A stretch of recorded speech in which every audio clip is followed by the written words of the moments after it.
तो combination of registers हम start करेंगे पुत्र। सबसे पहले हम बेसिक स्टडी करेंगे सीरीज कॉम्बिनेशन और पैरेलल कॉम्बिनेशन। तो सीरीज कॉम्बिनेशन के अंदर जब तक दो रजिस्टर्स का एक एंड आपस में कनेक्टेड होगा तब ही हम उनको कहेंगे सीरीज कॉम्बिनेशन, यानी कि दूसरा एंड जो है, ये देखिए आप ध्यान से, ये वाला एंड आपस में कनेक्टेड है, दूसरा एंड आपस में कनेक्टेड नहीं होगा। In that terms we can say these resistance are in series combination.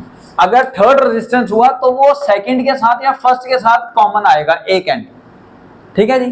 दूसरा, अगर आप रेजिस्टेंस को ड्रॉ कीजिए, लेट्स सपोज मैंने तीन रेजिस्टेंस यहां ड्रॉ किए हैं, R1, R2 और R3, उनको कनेक्ट किया है with each other in a series combination. अब अगर ये लेट्स सपोज किसी बैटरी से कनेक्टेड है जिसका पोटेंशियल डिफरेंस है V, तो वो करंट ड्रॉ करेंगे I। तो अब करंट को यहां से जाने के लिए एक ही पाथ मिल रहा है, कोई और रास्ता है ही नहीं है, तो वो इसी पाथ से जाएगा। और ये बात याद रखिए, करंट उस पाथ से जाता है जिस पाथ से उसको मिनिमम रेजिस्टेंस मिलता है, ठीक है जी। ठीक है सर, यहाँ पे हालांकि ऐसी कोई बात है नहीं है, यहाँ पे तो सिंपल यही बात है कि एक ही पाथ मिल रहा है, तो यानी कि सबके थ्रू सेम करंट जाएगा। So current is same through all the resistor which are connected in series. अब रेजिस्टेंस R1 है, करंट I है, तो V is equal to I into R के हिसाब से अगर R1 अलग है तो V1 की वैल्यू अलग आएगी पुत्र, चाहे I सेम भी हो। सो वी कैन से V1 पोटेंशियल यहां ड्रॉप होगा रेजिस्टेंस R1 के क्रॉस, V2 R2 के क्रॉस, V3 R3 के क्रॉस। तो यहाँ पे जो पोटेंशियल V1 V2 V3 है, ये एक्चुअली ये ही मेन पोटेंशियल जो आपने बैटरी या सेल लगाया वही ड्रॉप हुआ है। तो आप कह सकते हो V is equal to V1 plus V2 plus V3, ठीक है पुत्र। अब हम क्या करते हैं, अब इस पूरे कॉम्बिनेशन का R इक्विवेलेंट कैलकुलेट करते हैं, यानी कि फाइनल रेजिस्टेंस कैलकुलेट करते हैं। तो उसके लिए हम क्या करते हैं, A और B टर्मिनल्स के बीच में ये जो रेजिस्टेंस लगे हैं इनको सपोज हम मान लेते हैं R equivalent, net resistance R equivalent. तो वही बैटरी यहां लगा दो, वही करंट यहां से ड्रॉ होगा। तो we can say V net is equal to I into R equivalent. So I into R equivalent is equal to, now according to formula, I into R1 plus I into R2 plus I into R3। अब current common है वो cut जाएगा, तो net resistance in series combination या resistance equivalent कितना आ जाएगा जी, R1 plus R2 plus R3। तो इस हिसाब से अगर n number of resistance connect किए जाएंगे in series combination having the same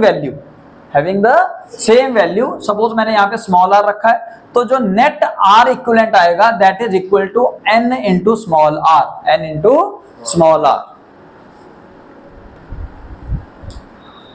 next combination है पैरेलल कॉम्बिनेशन। पैरेलल कॉम्बिनेशन के अंदर अगर दो रेजिस्टर्स के दोनों ends under same potential difference connected होंगे तब उन्हें कहा जाएगा पैरेलल कॉम्बिनेशन। पैरेलल कॉम्बिनेशन को स्टडी करने के लिए लेट्स सपोज तीन रेजिस्टर्स लिया आपने, उनको विद द फिक्टिशियस बैटरी आपने कनेक्ट किया। इस बैटरी का पोटेंशियल डिफरेंस है V और यहां से करंट गया I, तो करंट को तीन रास्ते मिले, I1 I2 और I3। अब आप ध्यान से देखिए कि यहाँ पे पोटेंशियल कितना है, यहाँ पे पोटेंशियल होगा प्लस V और यहाँ पे पोटेंशियल कितना होगा V पे 0। तो R1 के अक्रॉस V और 0, R2 के अक्रॉस V और 0, R3 के अक्रॉस भी V और 0, यानी कि तीनों के अक्रॉस पोटेंशियल सेम। यही मैंने यहाँ लिखा है, potential difference is same among them which are connected in parallel with each other. तो यहाँ पे करंट डिवाइड हुआ है, तो I is equal to I1 plus I2 plus I3। तो V by R equivalent is equal to V upon R1 plus V by R2 plus V by R3। तो यानी कि 1 बाय R इक्विवेलेंट का formula क्या आ गया पुत्र, 1 upon R1 plus 1 by R2 plus 1 by R3। Okay, अगर n resistors having same value of small r से connected in parallel then R equivalent is equal to R by n। एक और बात सुन लीजिए कि अगर दो रेजिस्टर्स सपोज जिनका रेजिस्टेंस का वैल्यू R1 और R2 उनको पैरेलल में कनेक्ट करेंगे तो आप डायरेक्ट फॉर्मूला यूज कर सकते हैं, डिराइव यहीं से हुआ है, इसको सॉल्व किया है, R1 into R2 upon R1 plus R2। और अगर R1 और R2 की वैल्यू यानी कि दो रेजिस्टर की वैल्यू सेम होगी then R equivalent is R by 2। अगर तीन होंगे तो R बाय 3, सो ऑन आप सॉल्व कर सकेंगे। उत्तर एक कॉम्बिनेशन ऑफ रेजिस्टर्स का एग्जांपल है। लेट्स सपोज कर लीजिए आपको A और B टर्मिनल्स के बीच में एक रेजिस्टेंस R ये कुछ इस तरीके से दिया गया है। अगर आप ध्यान से देखोगे, एक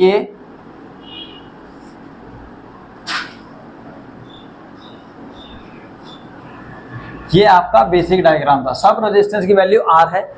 आप पहले फाइंड कीजिए कौन सीरीज में कौन पैरेलल में। अगर कॉम्प्लिकेटेड सर्किट हो तो सबसे बेस्ट मेथड होता है कि आप उसको सिंपलीफाई कीजिए।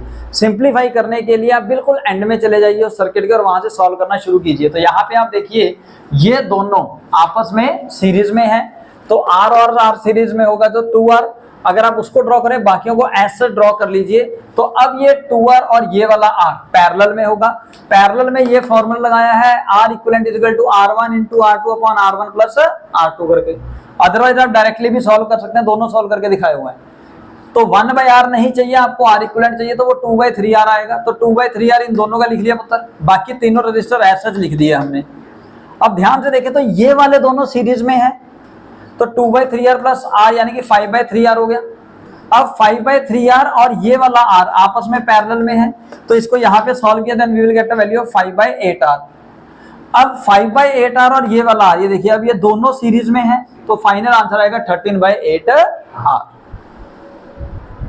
तो पुत्र एक और केस बड़ा अच्छा, लेट्स सपोज आपने इस तरीके का टर्मिनल बनाया है, एक रेजिस्टेंस 1 ओम, 3 ओम, 2 ओम, 2 ओम, 2 ओम, 3 ओम, 6 ओम, 2 ओम ऐसा सा कनेक्ट किया, और आपको कैलकुलेट करने के लिए कहा है ए और बी के बीच में इक्विवेलेंट रेजिस्टेंस। अच्छा, तो सर इसको कैसे सॉल्व करेंगे? इसको सॉल्व करने के लिए आप सब बच्चे जो गलती करते हैं वो ये करते हैं 3 और 6 को डायरेक्टली सीरीज पैरेलल में देते हैं। नहीं, अगर 3 और 6 के बीच में ये वायर ना होती तब वो पैरेलल में होते, या 3 और 6 के बीच में कोई और रजिस्टर होता तब वो पैरेलल में होते। असलियत में यहाँ पे डायरेक्टली वायर कनेक्ट की गई है, और जैसा आपको बताया था कि करंट उस रास्ते से जाता है जहां पे उसको मिनिमम रेजिस्टेंस मिलता है। तो सर यहाँ पे तो रेजिस्टेंस कोई है ही नहीं, तो यानी कि सारा करंट जाएगा यहाँ से, 3 और 6 को छोड़ देगा, 3 और 6 को छोड़ देगा। तो इन दैट केस अगर इसकी बड़ी करके फोटो यहाँ दिखाए तो ये दिखेगी उत्तर आपको। अब यहाँ पे नेट रेजिस्टेंस इस कॉम्बिनेशन का निकालोगे तो वो भी 0 आएगा, क्योंकि करंट सारा यहाँ से निकल जाएगा, ये यूजलेस हो जाएंगे। कैसे आप सॉल्व भी करके देख सकते हो उत्तर, ठीक है जी। इन दैट केस अगर R इक्विवेलेंट इसका 0 आया तो क्या मैं इसको हटा दूं यहाँ पे? तो सपोज ये रहा 0 ओम। अब सिंपल क्वेश्चन हो गया, 2 ओम 2 ओम 0 और 2, ये चारों के चारों कैसे हो गए अब सीरीज में। सो 2 2 4 2 6 यानी कि टोटल हो गया 6 ओम। अब 6 ओम और 3 ओम एक दूसरे के साथ पैरेलल में, आंसर आया फिर 2 ओम। कैलकुलेट करके देख सकते हो, 6 3 जा 18 डिवाइडेड बाय 6 प्लस 3 यानी कि 9, 18 divided by 9 is 2 ohm. Formula ध्यान से लगाना।